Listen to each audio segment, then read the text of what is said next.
آپ کے متعلق یہ بھی آتا ہے، بخاری مسلم میں بھی یہ حدیث مبارکہ آپ کو ملے گی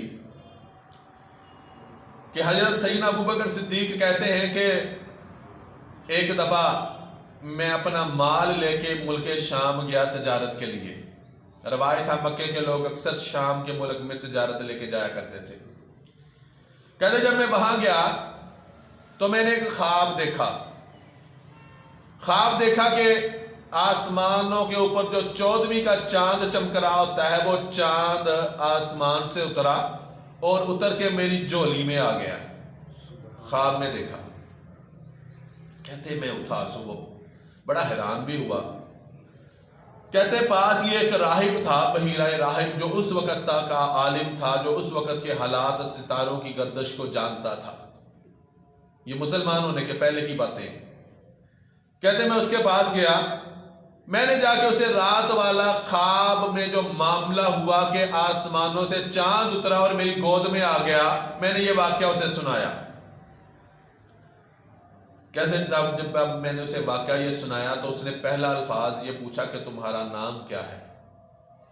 کہتے میں نے بتایا کہ میرا نام عبداللہ، ٹھیک ہے۔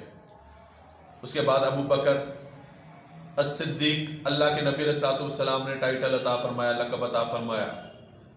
کہتے جب میں نے اسے اپنا نام بتایا تو اس نے کہا کہ تم کہاں سے آئے ہو، کس سرزمین سے آئے ہو؟ میں نے کہا کہ میں مکہ معظمہ سے تشریف لایا۔ اس کے بعد انہوں نے پوچھا کہ کس خاندان سے ہو؟ میں نے عرض کیا کہ میں قبیلہ قریش سے تعلق رکھتا ہوں۔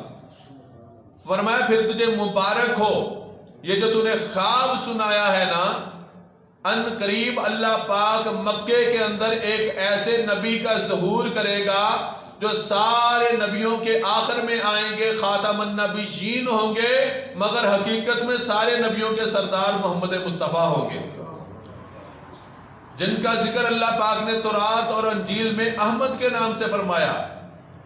فرمایا تجھے مبارک ہو، تو زندگی میں ان کا ساتھی بنے گا اور تجھے وہ صدیق کے نام سے پکاریں گے، اور فرمایا ان کے وصال کے بعد تو ان کا جانشین بھی مقرر ہوگا۔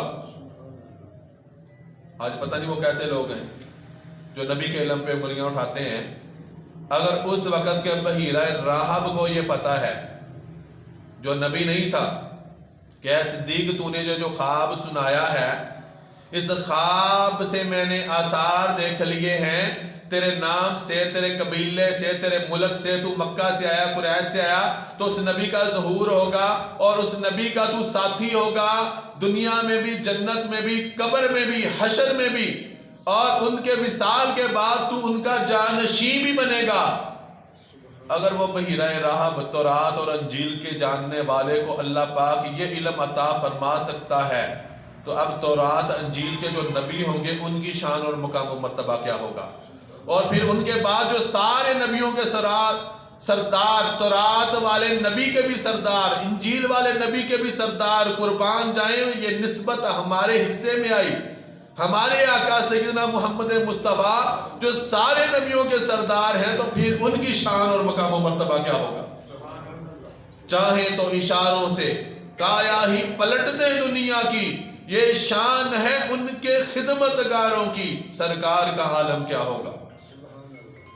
سیدنا ابوبکر صدیق فرماتے ہیں کہ جب اللہ کے نبی کا ظہور ہو گیا، اللہ کے نبی علیہ السلام نے اعلان نبوت فرمایا۔